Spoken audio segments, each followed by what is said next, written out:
हाँ जी सर।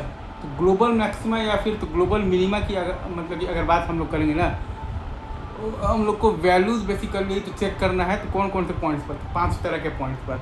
सबसे पहला आपके पास आता है पॉइंट्स ऑफ दी तो डिसकंटिन्यूटी पर, राइट सर। दूसरा आता है आपके पास points of the non differentiability पर।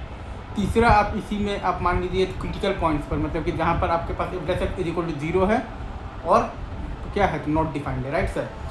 क्रिटिकल पॉइंट्स मतलब कि जहाँ पर कि आपके पास F dash X is equal to 0 है और या फिर आपके पास क्या है, तो नॉट डिफाइंड है।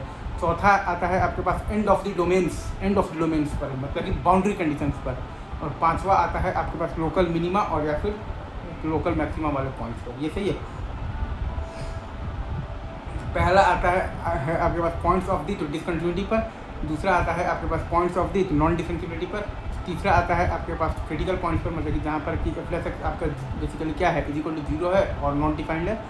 चौथा आता है आपके पास एंड ऑफ द डोमेन्स पर। और पांचवा आता है आपके पास लोकल मिनिमा और या फिर लोकल मैक्सिमा वाले पॉइंट्स पर। ये 5 तरह के पॉइंट्स पर आपको वैल्यूज़ को चेक करना है, तो ग्लोबल मैक्सिमा और या फिर तो ग्लोबल मिनिमा के केस में। और ग्लोबल मैक्सिमा और या फिर ग्लोबल मिनिमा का मतलब जानते हैं ना क्या होता है? ग्लोबल मैक्सिमा और या फिर ग्लोबल मिनिमा का मतलब सिंपल सा सादा सपाट भाषा में बताऊं तो यही होता है